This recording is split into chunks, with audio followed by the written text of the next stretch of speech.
স্বৈরাচার যেভাবে বিএনপি সম্পর্কে, এই যে স্বৈরাচার, পলাতক যে স্বৈরাচার, তারা বিএনপির সম্পর্কে যেসব মিথ্যা প্রপাগান্ডা ছড়াতো, আমরা ইদানিং লক্ষ্য করছি কিছু কিছু ব্যক্তি বা দল ঠিক একই সুরে গান গাইছে বা একই সুরে কতগুলো কথা বলার চেষ্টা করছে।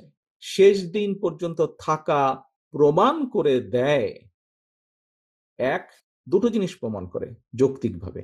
এক, তারা অবশ্যই পূর্ণ কনফিডেন্স ছিল খালেদা জিয়ার উপরে যে খালেদা জিয়া দুর্নীতির বিরুদ্ধে যুদ্ধ করছে, সেজন্যই তারা শেষ দিন পর্যন্ত ছিল।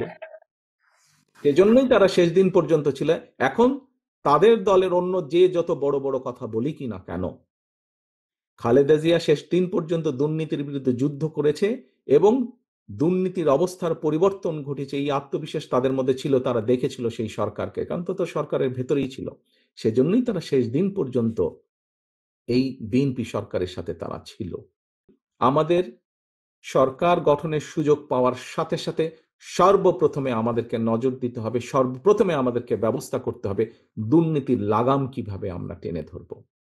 প্রিয় ভাই বোনেরা, তোমাদের হাতে যে লিফলেটটা দেওয়া হয়েছে, এই লিফলেটের মধ্যে একদম তথ্য দিয়ে উপস্থাপন করা হয়েছে যে বিএনপি 2001 সাল থেকে 2006 সাল পর্যন্ত যখন দেশ পরিচালনার দায়িত্বে ছিল, তার আগে এই যেই স্বৈরাচারকে বিদায় করা হয়েছিল, সেই স্বৈরাচার যখন দেশ ক্ষমতায় ছিল, সেই সময় কিভাবে তারা দুর্নীতিতে দুর্নীতি ছেয়ে ফেলেছিল দেশকে, এবং 2001 সালে দায়িত্ব পাবার পরে কিভাবে খালেদা জিয়ার সরকার ধীরে ধীরে ধীরে ধীরে দুর্নীতির অবস্থার উন্নতি ঘটিয়েছিল, দুর্নীতি থেকে ধীরে ধীরে কিভাবে দেশকে বের করে নিয়েছিল, একটি আন্তর্জাতিক সংস্থার সংস্থার যে অ্যানালাইসিস, সেই অ্যানালাইসিস একদম পুরা সুন্দরভাবে তোমাদের সামনে তুলে ধরা হয়েছে সেই লিফলেটটার মধ্যে। কাজেই আমরা দৃঢ়ভাবে, অত্যন্ত আত্মবিশ্বাসের সঙ্গে বলতে পারি, এই বাংলাদেশে যদি দুর্নীতির লাগাম টেনে ধরতে পারে, তাহলে একমাত্র বাংলাদেশ জাতীয়তাবাদী দলই পক্ষেই সেটা সম্ভব। সেটি করা সম্ভব একমাত্র কারণ আমরা অতীতে করেছি, আমরা ইনশাল্লাহ ভবিষ্যতে দেশের মানুষ ভবিষ্যতে ইনশাল্লাহ আমরা সেই কাজটি করিয়ে দেখাতে পারবো। প্রিয় সহকর্মীবৃন্দ, কেউ কেউ বলে থাকে স্বৈরাচার যেভাবে বিএনপি সম্পর্কে, এই যে স্বৈরাচার, পলাতক যে স্বৈরাচার, তারা বিএনপির সম্পর্কে যেসব মিথ্যা প্রপাগান্ডা ছড়াতো, আমরা ইদানিং লক্ষ্য করছি কিছু কিছু ব্যক্তি বা দল ঠিক একই সুরে গান গাইছে বা একই সুরে কতগুলো কথা বলার চেষ্টা করছে। এখন প্রশ্ন হচ্ছে, তাদেরও তো দুইজন ব্যক্তি আমাদের সাথে সেই সময় সরকারে ছিল। এই দুজন ব্যক্তি পৃথিবীতে আর নেই। দুজনই সিনিয়র মানুষ, দুজনই সিনিয়র রাজনীতিবিদ ছিলেন। তারা তারা গত হয়েছেন। কাজেই যে মানুষ নেই তাদের সম্পর্কে অবশ্যই খারাপ কথা বলা উচিত নয়। তাদের প্রতি পরিপূর্ণ সম্মান রেখেই বলতে চাই, সেই দুইজন ব্যক্তির বিএনপি সরকারে শেষ দিন পর্যন্ত থাকা প্রমাণ করে দেয়, এক, দুটো জিনিস প্রমাণ করে যৌক্তিকভাবে।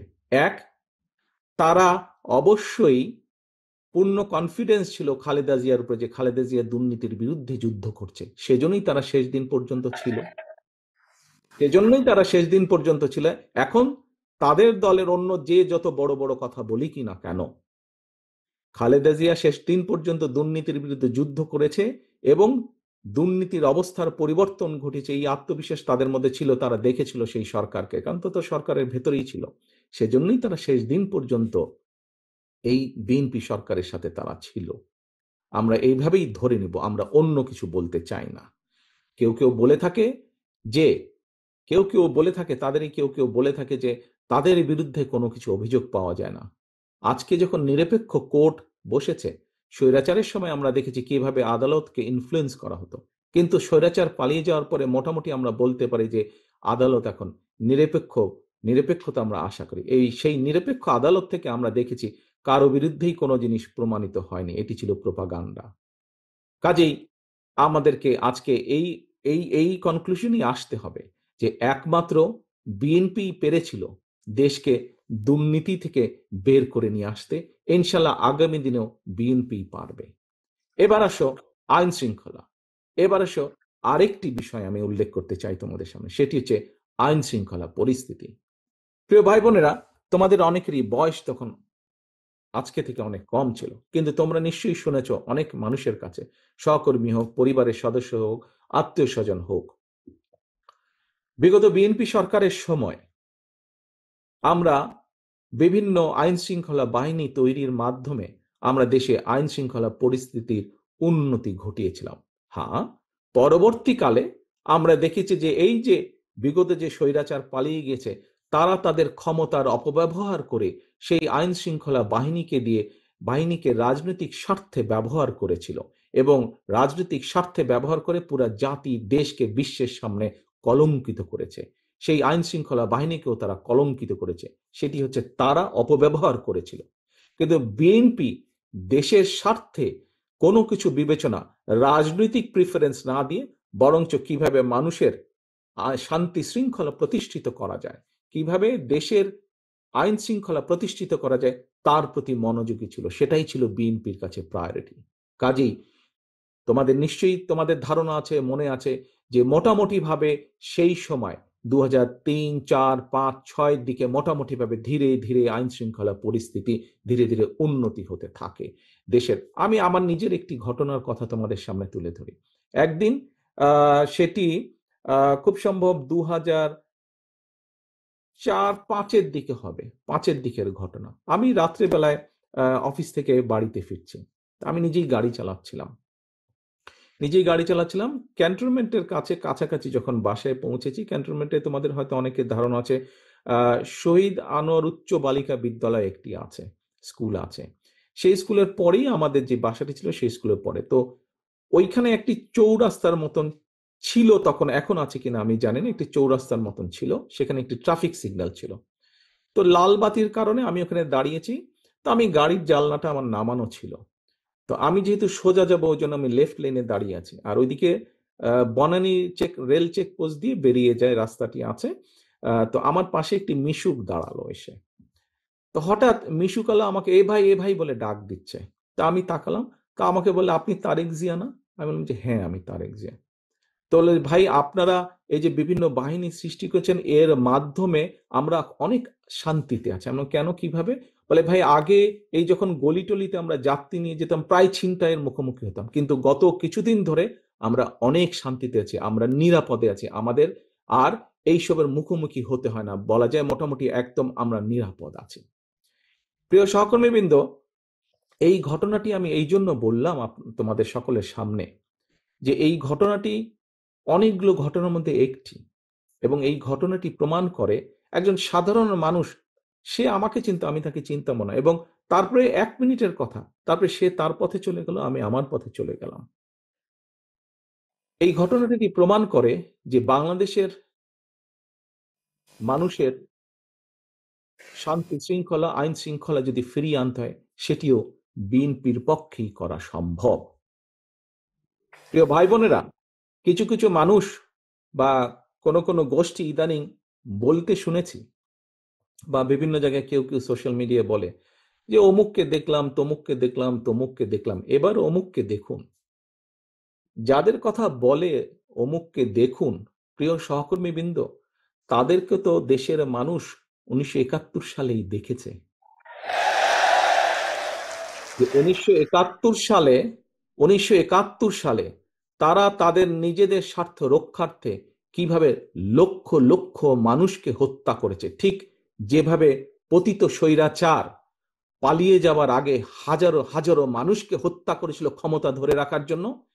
এই যাদেরকে কেউ কেউ বলে যে একবার দেখুন না এদেরকে, তাদেরকে দেশের মানুষ 71 সালেই দেখেছে নিজেদের রাজনৈতিক স্বার্থ রক্ষার্থে লক্ষ লক্ষ মানুষকে শুধু হত্যাই করেনি, তাদের সহকর্মীরা কিভাবে মা বোনদের ইজ্জত পর্যন্ত লুট করেছিল।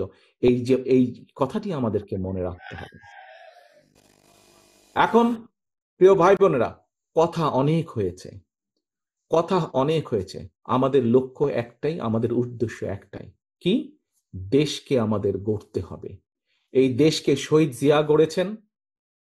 দেশ স্বাধীনের পরে যখন এই দেশে দুর্ভিক্ষ হয়েছে, শহীদ জিয়া যখন দেশ পরিচালনার দায়িত্ব পেয়েছিলেন, এই দুর্ভিক্ষ কবলিত দেশকে উনি খাদ্য রফতানির দেশে পরিণত করেছিলেন। ঠিক একইভাবে পরবর্তীতে 90 স্বৈরাচারের পরে এই দেশকে আবারও দেশনেত্রী খালেদা জিয়া গড়েছিলেন।